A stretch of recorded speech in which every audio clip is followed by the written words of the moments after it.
Dear students, let's start second part of the chapter tribes, nomads and settled communities. And today's topic is how nomads and mobile people live.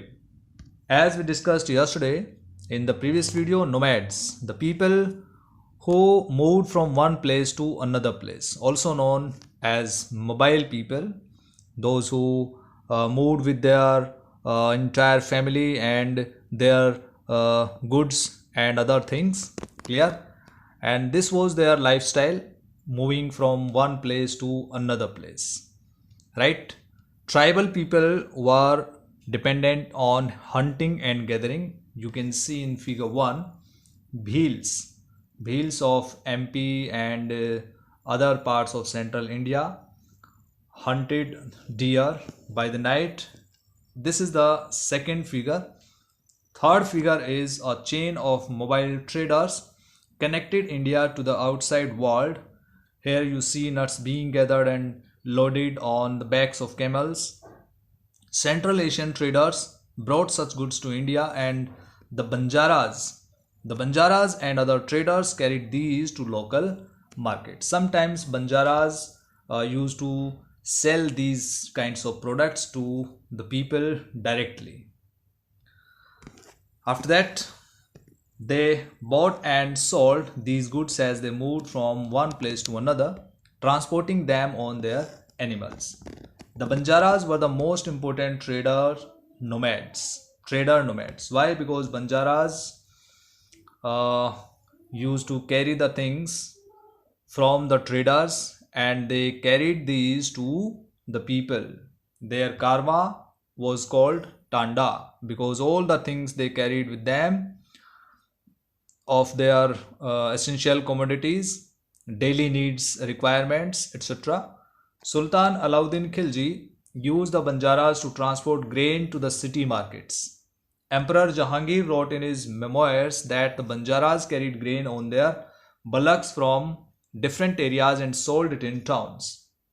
So during Delhi Sultanate age and after that during Mughal Empire also, the importance of Banjaras have been described here.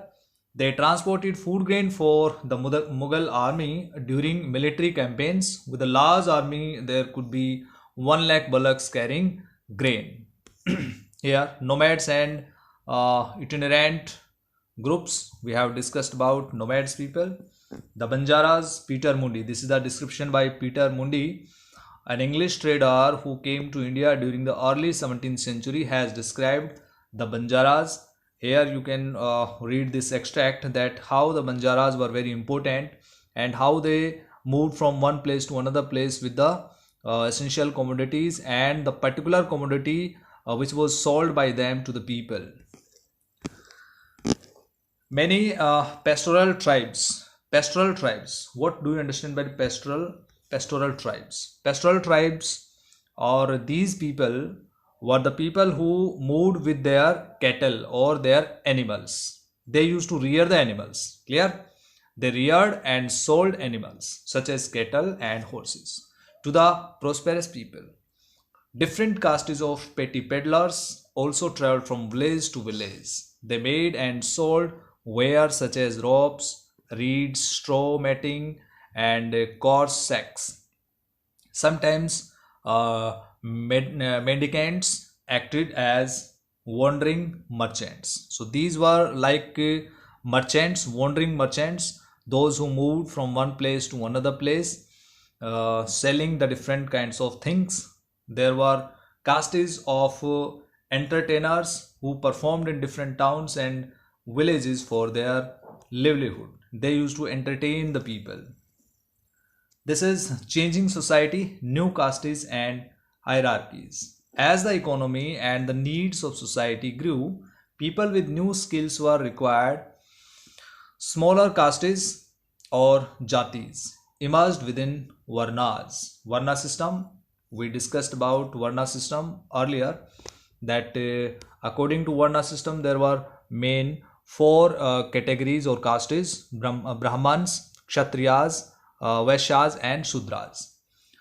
For example, new castes appeared amongst the Brahmans On the other hand, many tribes and social groups were taken into caste-based society and given the status of jatis.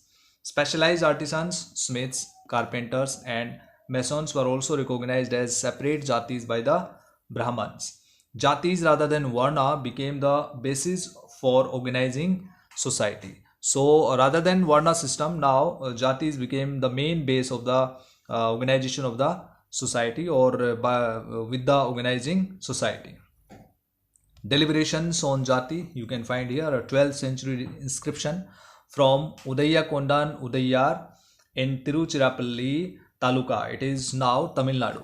Tamil Nadu describes the deliberations in a sabha of Brahmans.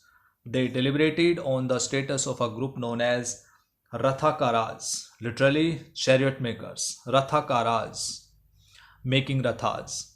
They laid down their occupations, which were to include architecture, building coaches and chariots, erecting gateways for temples with images in them, preparing wooden equipment used to perform sacrifices, building mandapas, making jewels for the king. So different kinds of the people, those who used to make these things, and very important commodities in the society. Among the Kshatriyas, new Rajput clans became powerful by 11th and 12th century. This is about Kshatriyas. They belong to different lineages such as Hunas, Chandelas, Chalukyas and others. Some of these too had been tribes earlier. Many of these clans came to be regarded as Rajputs. So Rajputs were Kshatriyas. They gradually replaced the older rulers, especially in agricultural areas. Here a developed society was emerging and rulers used their wealth to create powerful states. The rise of Rajput clans to the position of rulers set an example for the tribal people to follow. Gradually, with the support of the Brahmans, many tribes became part of the caste system, because these kinds of people were supported by Brahmanas, and but only the leading tribal families could join the ruling class. A large majority joined the lower jatis of caste society. Those people were considered lower castes. On the other hand, many dominant tribes of Punjab, Sindh and the northwest frontier had adopted Islam quite earlier. They continued to reject the caste system. The unequal social order prescribed by Orthodox Hinduism was not widely accepted in these areas, especially Punjab, Sindh and northwest frontier. In these areas, the people did not follow the casteism or varna system that was introduced by Brahmanas, and according to the ancient culture of India, conservative thinking people like Orthodox Hinduism. So they opposed this kind of practices and thinking and ideology, and they did not accept these systems. So they adopted Islam religion. The emergence of states is closely related to social change amongst tribal people. Two examples of this important part of our history are described below. So it means in the next video we will discuss about Gonds and